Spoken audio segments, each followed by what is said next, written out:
దేవుని యొక్క వాక్యం చెప్తా ఉంది. హెబ్రీ పత్రికలో 12వ అధ్యాయము 29వ వచనం లాస్ట్లో మనం చూస్తే మన దేవుడు దహించు అగ్నిగా ఉన్నాడని వాక్యము తెలియచేస్తూ ఉంది. అగ్ని ఏమి చేస్తుంది అంటే చీకటిని పారదోలుతుంది, ఎలిగిస్తుంది, దారి చూపిస్తుంది. అగ్ని పరిశుద్ధతను కలుగు చేస్తుంది. ఇవన్నీ కూడా దేవుని యొక్క లక్షణాలుగా దేవుని యొక్క వాక్యంలో మనం చూస్తాం. దేవుడు సీనాయి పర్వతం మీదకి ఎలా దిగి వచ్చాడంటే అగ్నిగా దిగి వచ్చాడు. నిర్గమాకాండం 19వ అధ్యాయము 18వ వచనం మనం చూస్తే దేవుడు అగ్నితో సీనాయి పర్వతం మీదకి దిగి వచ్చాడు. ఎవరైనా తండ్రి, యెహోవా అంటే తండ్రి అయిన దేవుడు అగ్ని. మలాకీ గ్రంథంలో ఒక మాట చూద్దాం. 3వ అధ్యాయము 1వ వచనం.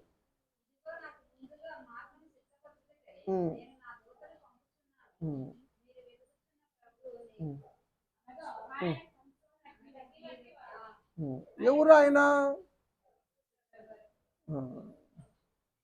యేసు ప్రభువారు. యేసు ప్రభువారు అగ్ని. తండ్రి అగ్ని, కుమారుడు అగ్ని. ఇశ్రాయేలు ప్రయాణములో వారికి దారి చూపటానికి, వెలిగివ్వటానికి అగ్ని స్తంభంలో ఉండేవారు. మళ్ళీ తండ్రి ఏమ్మా, పరిశుద్ధాత్ముడు. తండ్రి సీనాయి పర్వతం మీద అగ్నికి దిగి వచ్చాడు. అగ్ని లాంటి యేసు ప్రభువారు మీ మధ్యకు వచ్చి పరిశుద్ధుడిగా పరిచర్య చేస్తాడని మలాకి ద్వారా మాట్లాడాడు. తర్వాత నిర్గమాకాండంలోనే మనం చూస్తాం. 13వ అధ్యాయం 21వ వచనములో ఇశ్రాయేలు ప్రజలకి పగలు మేఘస్తంభములోను, రాత్రి అగ్నిస్తంభములోను వారికి వెలిగిచ్చింది ఎవరంటే పరిశుద్ధాత్మ దేవుడు. అంటే తండ్రి, కుమార, పరిశుద్ధాత్ముడు, అగ్ని అని మీకు అర్థం అవటానికి ఈ ముగ్గురు గురించి నేను చెప్పాను. అగ్ని పరిశుద్ధత గుర్తుగా మనం చూస్తూ ఉన్నాం. అందుకనే దేవుడు పరిశుద్ధుడు.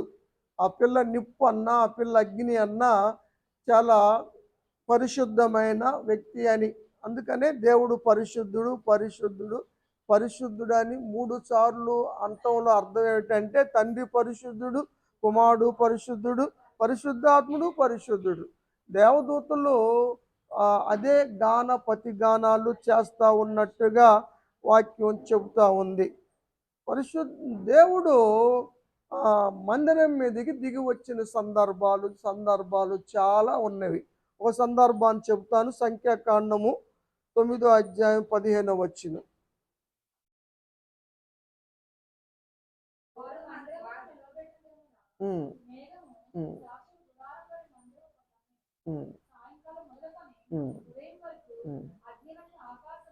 ఆకారం అగ్నిలాగా మందిరం మీద పగలు రాత్రి ఉండేవాడు దేవుడు. ప్రతి రోజు కూడా మందిరం మీదకి దేవుడు దిగి వచ్చాడు. అది ప్రత్యక్షపు గుడారం. ప్రత్యక్షపు గుడారం మీదకి వాళ్ళు మందిరాన్నిగా పేరు పెట్టుకున్నారు. సమాజ మందిరం అన్నారు, దాన్ని ప్రత్యక్షపు గుడారం అన్నారు. దాని మీదకి దేవుని అగ్ని దిగి వచ్చి ఎన్ని రోజులు ఉంటే అన్ని రోజులు వారు ప్రయాణాన్ని ఆపుకునేవాళ్ళు. మళ్ళీ అగ్ని పైకి లేచినప్పుడు వారు ప్రయాణాన్ని మొదలుపెట్టేవారుగా ఉన్నారు. దేవుడు వారి మధ్యకి అగ్నిగా దిగి వచ్చిన సందర్భాలు మనం చూస్తాం కదా. 16వ వచనంలో కూడా అదే మాట ఉంది కదా. నిత్యం అలాగే జరిగేది. అది ఉదయం మేఘంగా ఉండేది. మేఘం అన్నా పరిశుద్ధాత్ముడే. అగ్ని రాత్రి కాల సమయంలో ఆ విధంగా ఉండేవాడు.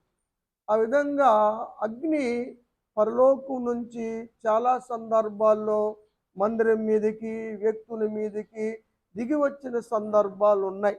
ఎందుకంటే ఈ రాత్రి మన మధ్యకి అగ్ని దిగి రావటానికి దేవుడు సిద్ధపడతా ఉన్నాడు కాబట్టి మీరు వాక్యానుసారంగా అవునా కాదా అని తెలుసుకుంటానికి మీకు ఈ లేఖనాల్ని మీకు నేను తెలియజేస్తూ ఉన్నాను.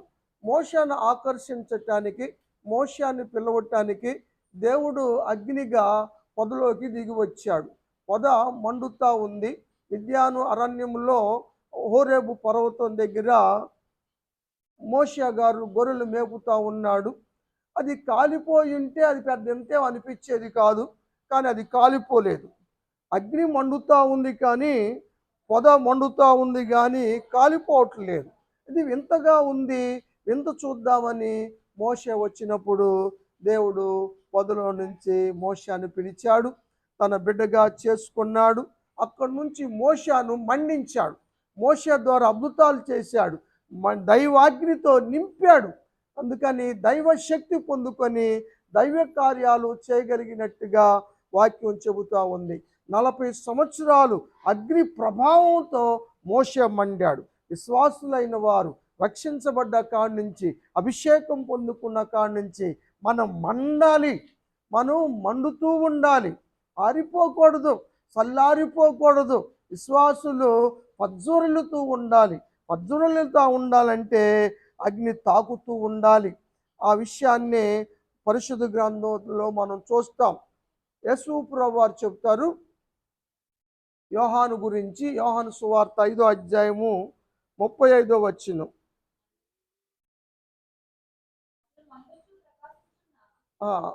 బాప్తిస్మం ఇచ్చే యోహాను ఎలాంటి వాడంటే మండుచు ప్రకాశిస్తున్న దీపం. ఎందుకని మండుతా ఉన్నాడు? మండటం వల్ల ఏం జరిగింది? అనేకులు ఆ వెలుక్కాడుకు వచ్చారు, అనేకులు మారు మనసు పొందారు, అనేకులు బాప్తిస్మం తీసుకున్నారు, అనేకులు రక్షణలోకి వచ్చారు. ఆయనే చల్లారిపోయి ఉంటే, ఆయనే మండకపోతే, ఆయన దగ్గర ఎలుగు లేకపోతే ఎవరు వచ్చేవాళ్ళు? కాబట్టి నువ్వు మండాలి, నేను మండాలి. మనం మండినప్పుడే ఆ ఎలుగులో అనేకులు దేవుని దగ్గరికి నడిపించబడతారు. అందుకని ప్రతి ఒక్కరూ కూడా ఆత్మ నింపుదల పొందుకోవాలి. పరిశుద్ధాత్మ అగ్ని మనల్ని రగిలిస్తాడు. అగ్ని మన మీదకు వచ్చినప్పుడు మనం రగులుతాం కదా. యేసు ప్రభువు వారు యెహోవా దూతగా ఉన్న సమయాల్లో సాతానుకి ఒక వ్యక్తిని గురించి చెప్పాడు. ఆయన ఎలాంటి అగ్నిగా ఉన్నాడో చెప్పాడు. ఎవరి గురించి తెలుసా మీకు? ప్రధాన యాజకుడైనటువంటి నుప్పులో నుంచి తీసిన కోరివి. యెహోషువలు చాలామంది ఉన్నారు, నాయకుడు ఉన్నాడు, కానీ ఈయన ప్రధాన యాజకుడు. జకర్యా గ్రంథం 3వ అధ్యాయంలో సాతాను అంటది,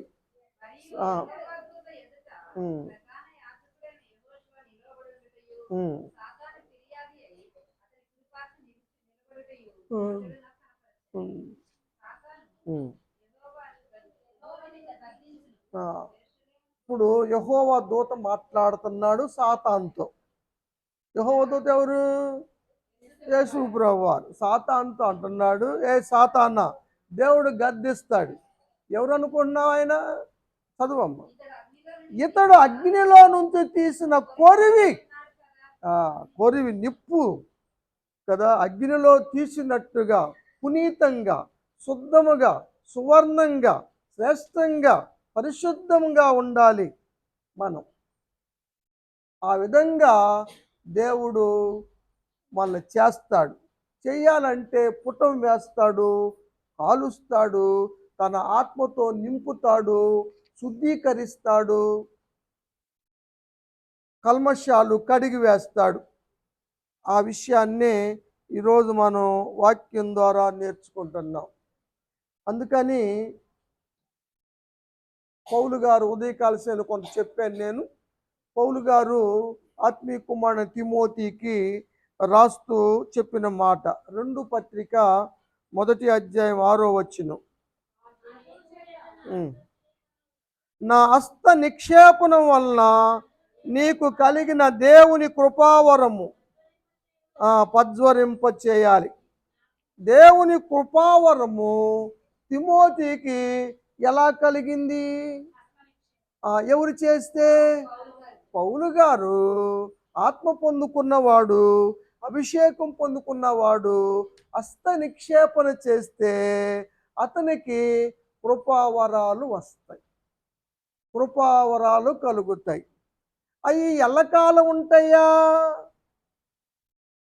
ఎల్లకాలం ఉండాలంటే ఆ వరాన్ని, కలిగిన కృపావరాన్ని మనం ప్రాక్టీస్ చేసుకోవాలి, వాటిని ప్రజ్వరిల్ల చేయాలి, ఆరిపోలేగా చేసుకోకూడదు. అరే బాబు, పద్దాకి ఇది వచ్చేది కాదు, నీకు నేను దేవుని మహాకృపను బట్టి నీ నెత్తి మీద చేయి పెట్టి ప్రార్థన చేసి కృపావరాలు అనుగ్రహించా, నువ్వు మంచిగా వాటిని ఏం చేసుకోవాలి?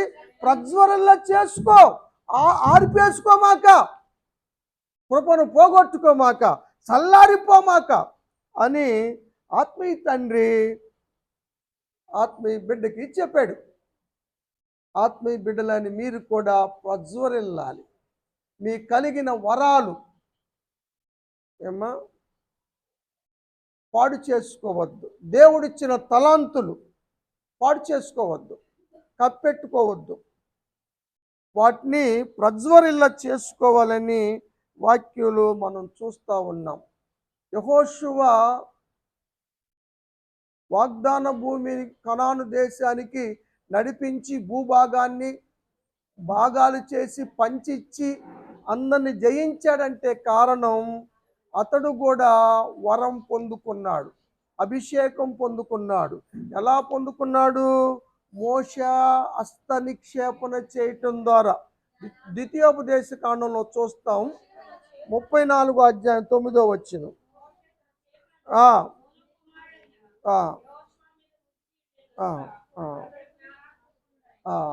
జ్ఞానాత్మతో నింపబడ్డాడు, అభిషేకం పొందాడు. నిజంగా హస్త నిక్షేపణ చేసినప్పుడు అభిషేకం కలుగుతుంది, కృపావరాలు కలుగుతాయి, దేవుని దీవెనలు కలుగుతాయి. అందుకని అక్ష నిక్షేపణ చేస్తారు, స్వస్థతలు కలుగుతాయి, దర్శనాలు కలుగుతాయి, మర్మాలు బయలుపరచబడతాయి, బలహీనతల నుంచి విడుదల పొందుతారు కదా. రామేట్రా నువ్వు అని చెప్పి పిలిచి 18 సంవత్సరాలు ముట్టి దయ్యము చేత బలహీనపరచబడుతున్న ఆ స్త్రీ మీద చేతుల నుంచి యేసు ప్రభువారు బలహీనత నుంచి విడుదల దయచేశాడు. కాబట్టి అది ఒక విషయము. అందుకనే సంఘ బిడ్డలకి ఏం రాస్తా ఉన్నాడంటే, మీరు ఆత్మను కలిగి ఉండండి, ఆత్మను ప్రజరిల్ల చేసుకోండి, ఆత్మను ఆర్పుకోమాకండి అని పౌలు గారు హెచ్చరిక చేశాడు దెస్సలోనికీయులకి. మొదటి పత్రిక 5వ అధ్యాయము 19వ వచనంలో ఉంటుంది. ఏం చేస్తున్నారంటే సంఘస్థులు దేవుని ఆత్మను ఆర్పేసుకుంటున్నారు. ఆత్మ ఉంటేనే ప్రవచనాలు వస్తాయి, ఆత్మ ఉంటేనే మర్మాలు బయలుపరచబడతాయి. ప్రవచనం అంటే ఏంటి? జరగబోయే విషయాలు, తెలియని విషయాలు. ఇదిగో అలా జరుగుతుంది, ఇలా జరుగుతుంది, ఇలా జరిగిద్ది, దీనివల్ల ఇలా నష్టం, అలా నష్టం, అది చేయొద్దు, ఇది చేయొద్దు అని ఇలాంటివన్నీ కూడా ప్రవచన రీతిగా మాట్లాడే మాటలు. ఇదిగో దేవుడు దీవించబోతున్నాడు, నీకు దేవుని దగ్గరలోనే ఉంది, దేవుడిని దుఃఖ దినాలు సమాప్తం చేయబోతున్నాడు. ఇవన్నీ ప్రవచనకరమైన మాటలు, ఇవి నెరవేర్చబడతాయి. ఈ ఆత్మ పొందుకున్న వాళ్ళు చేయగలిగిన వారు. అందుకని ఆత్మను ఆర్పుకుంటే ఇవి రావు. గతములో ఆత్మతో నింపబడ్డున్నప్పుడున్న దర్శనాలు ఇప్పుడు లేవు, దేవుని స్వరం వింటము ఇప్పుడు లేదు, అప్పుడున్నటువంటి ఆత్మీయత, ఆ విశ్వాసము, ఆ నింపుదల, ఆ వేడి ఇప్పుడు లేదు, ఎందుకంటే చల్లారిపోయినాయి. అందుకని ప్రియమైనటువంటి సంఘ బిడ్డలారా, మీరు మీ ఆత్మలను ఆర్పుకోమాకండి అని ఈ దెస్సలోనిక సంఘానికి అపోస్తలుడైన పౌలు గారు రాస్తా ఉన్నాడు. అందుకనే దేవుని మందిరంలో కూడా ఎప్పుడు అగ్ని ఆరిపోకూడదు, అది నిత్యము మండుచూ ఉండాలని దేవుడు కట్టడి చేశాడు. అహరోనుకి మోషాకు పిలిచి చెప్పాడు. 6వ అధ్యాయం లేవియకాండంలో చూస్తే 12వ వచనంలో చూద్దాం.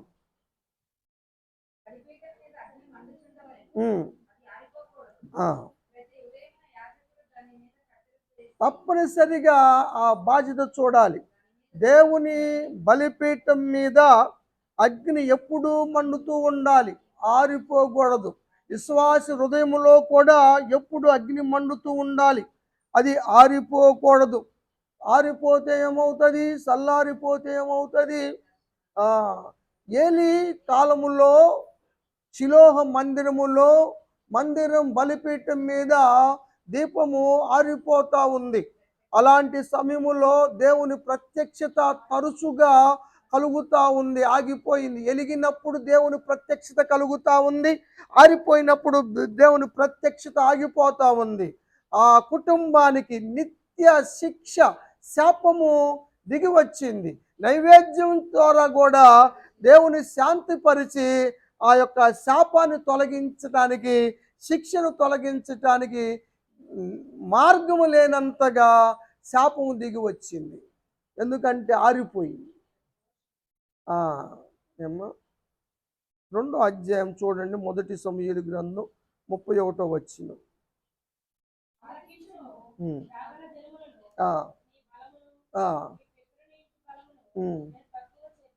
మీ వంశం మొత్తం కూడా, మీ బలం అంతా కూడా తగ్గిపోయింది. నిన్న బలం ఎలా పెరిగిద్దో నేర్చుకున్నాం, ఇప్పుడు బలం ఎందుకు తగ్గుద్దో తెలుసుకుంటున్నాం.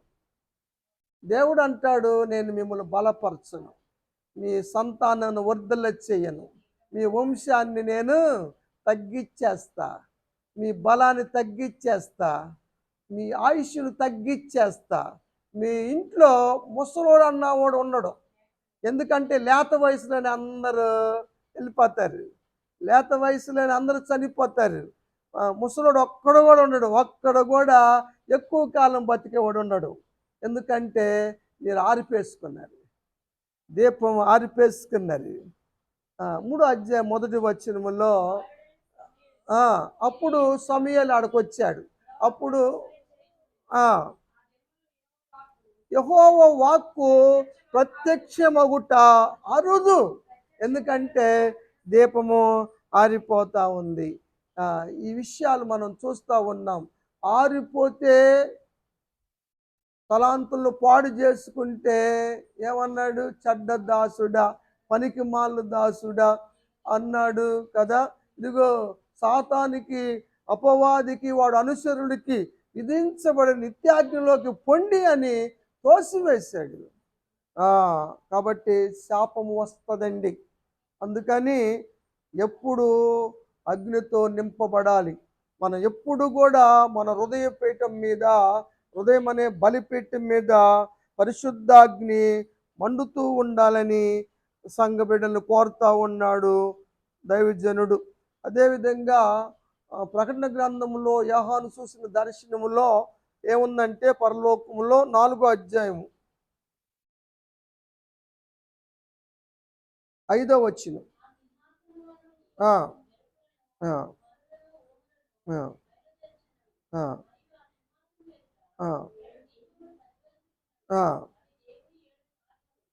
అవి దేవుని 7 ఆత్మలు ఏం చేస్తున్నవి?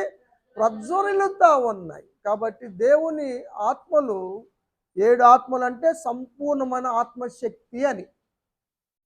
సంపూర్ణమైన దేవుని ఆత్మశక్తి ప్రజ్వరిల్లుతూ ఉంటుంది. ఆ ఆత్మశక్తి మనల్ని ప్రజ్వరిల్ల చేస్తుంది.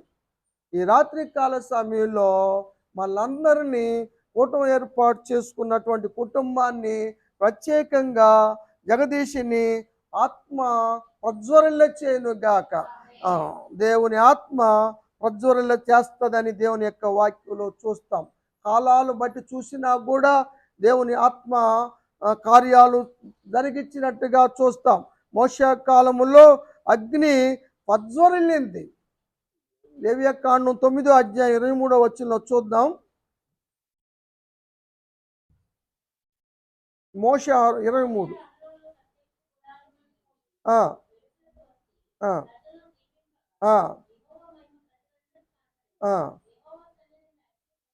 దేవుని అగ్ని దిగి వచ్చింది. ఆశ్రయిస్తూ ఉంటేనే దేవుని అగ్ని దిగి వచ్చి వాడిని తాకినట్టుగా మనం చూస్తూ ఉన్నాం. మోషే కాలంలో జరిగినట్టుగా దేవుడు అన్ని కాలములో మార్పు లేనివాడుగా నిన్న నేడు ఏకరీతిగా ఉన్నవాడు కాబట్టి దేవుని యొక్క ఆత్మ దీవెన జగదీష్పై ఉండును గాక, మనందరి మీదకి వచ్చును గాక.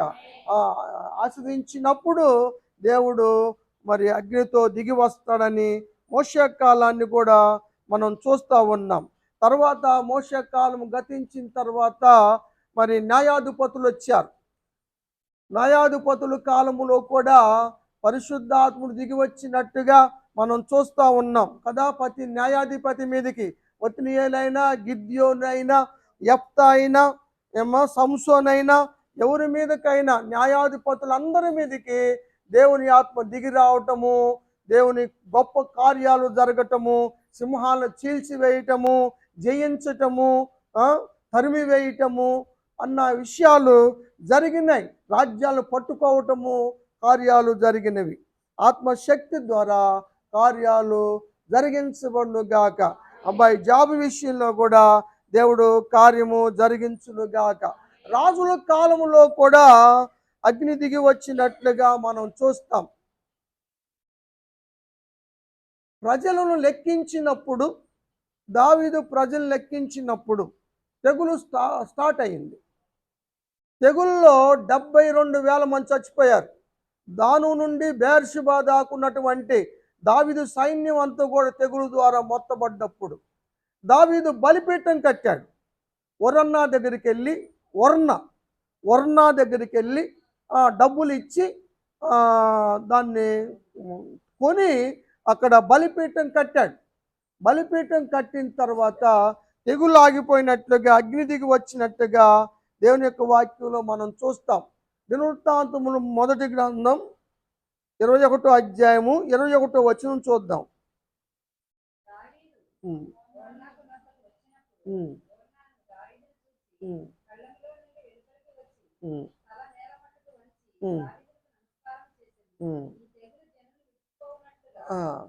తెగులు ఇడిచిపోవాలంటే అక్కడ బలిపీఠం కట్టాలి. బలిపీఠం మీద అగ్ని మండుతూ ఉంటేనే తెగులు రావు, లేకపోతే తెగుళ్ళు వస్తాయి.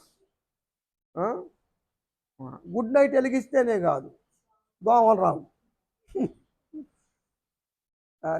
బలిపీఠం మీద పరిశుద్ధ అగ్ని మండుతూ ఉంటేనే తెగుళ్ళు అన్నాయి రావు. 26వ వచనం చదువుదామమ్మా.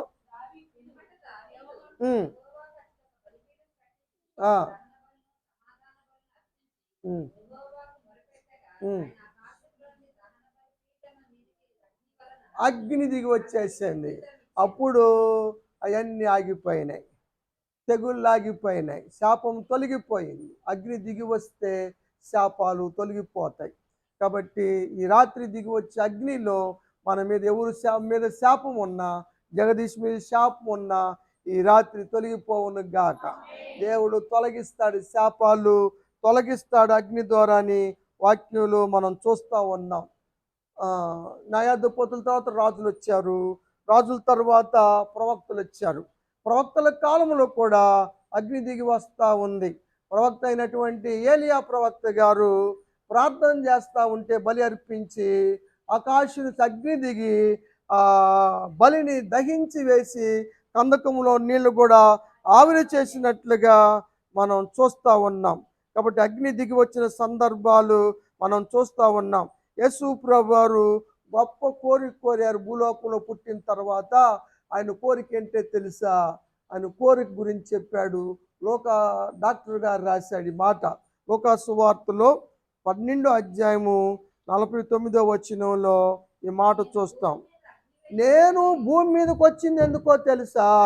నేను అగ్ని వేయటానికి వచ్చాను. బాప్తిసం ఇచ్చి యోహాను చెబుతాడు, అదిగో ఆయనే నా వెనక వచ్చాడు, అగ్నితో బాప్తిసం ఇస్తాడు ఆయన, అగ్నితో ఇస్తాడు ఆయన. అగ్ని వేయటానికి వచ్చాడు యేసు ప్రభు వారు. ఎందుకంటే ఇంకా రగలాలి, అందరూ రగిలించబడాలి అని ఆయన ఏం కోరుకున్నాడు? అగ్నివేయ వచ్చాను, ఈ వరకే మీరందరూ రగలాలి, నా కోరిక అది, మీరందరూ మండాలి, ప్రతి ఒక్కరు ఒక దివిటీలుగా కదా, పాటలు కూడా రాస్తారు. దివిటీలు మండాలి సిద్ధిల్లో నూనె అంటే పరిశుద్ధ ఆత్మే. అది లేకే పెళ్లి విందుకి వెళ్ళలేకపోయారు ఆ బ్యాచ్. ఆ బ్యాచీలు మనకు వద్దాము, ఆ బ్యాచీలో చేరొద్దు మనం. ఆ, పెద్ద ప్రవక్త అయినటువంటి యెషయా అంతటోడు అపవిత్రమైన పెదవులు గలవాడుగా ఉంటే శరాపులు వచ్చి అగ్ని తీసుకొచ్చి ఆయన పెదవులకు తాకిచ్చినప్పుడు ప్రాయచిత్తము జరిగింది, దోషము తొలగిపోయింది. ఈ అగ్ని ఈరోజు మనల్ని కాల్చునుగాక, తాకునుగాక, దోషములన్నీ తొలగిపోవునుగాక. జగదీష్ మీద ఉన్న ఏ దోషమైనా దేవుడు తొలగించవేయునుగాక. దేవుడు తొలగిస్తాడు. ఆ విషయాలు వాక్యంలో మనం చూస్తూ ఉన్నాం కదా.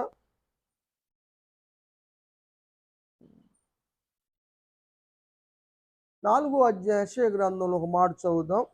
4వ వచనం. దహించు ఆత్మ వలన మనకున్న కల్మషములను దేవుడు తీసేస్తాడు. దేవునికి స్తోత్రం. ఈ రాత్రి ఏ కల్మషం ఉన్నా, ఏ అంటున్నా, ఏ మైలున్నా, ఏ శోధనున్నా, ఏదన్నా సరే దేవుడు ఈ రాత్రి తొలగించి వేయనుగా దేవుడు తీసివేస్తాడు. అందుకనే ఈ అభిషేక కూటాన్ని మనం జరుగుతూ ఉన్నాం. అగ్ని అభిషేకం ఈ రాత్రి దిగి రావాలి, మన మీద అందరి మీదుగా వాలాలని. సంఘకాలం వచ్చేసిన తర్వాత, ప్రవక్తల కాలం అయిపోయిన తర్వాత, సువార్తల కాలంలో కూడా దేవుని ఆత్మ దిగి వచ్చింది. బాప్తిస్మ యోహాను మండాడు, యేసు ప్రభువు వారు కూడా అభిషేకం పొంది దురాత్మలు పారదోలినట్టుగా మనం చూస్తూ ఉన్నాం. తర్వాత సంఘకాలం మొదలైంది. సంఘ ప్రారంభంలో 120 మంది మీదకి దేవుని అగ్ని దిగి వచ్చింది. అగ్ని జ్వాలలాగా ఒక్కొక్కరి మీదకి వాలినట్టుగా వాక్యం తెలియచేస్తూ ఉంది. అపోస్తుల కార్యం 2వ అధ్యాయం 3వ వచనం చూస్తాం. ఆ అగ్ని జ్వాలల వంటి నాలుకలు విభాగించబడి వారికి కనబడి వారిలో ఒక్కొక్కరి మీదకి వాలగా వారు ఆత్మతో నింపబడ్డారు. వారు ప్రజ్వరిల్లారు, సాక్షులుగా నిలబడ్డారు, గొప్ప కార్యాలు చేశారు, భూలోకాన్ని తలకిందులు చేసేవారుగా మార్చబడ్డారు.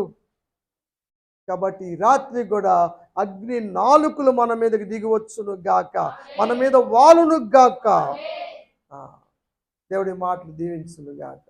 అందరూ లేచి పరిశుద్ధాత్మ కూటం జరుపుదామండి.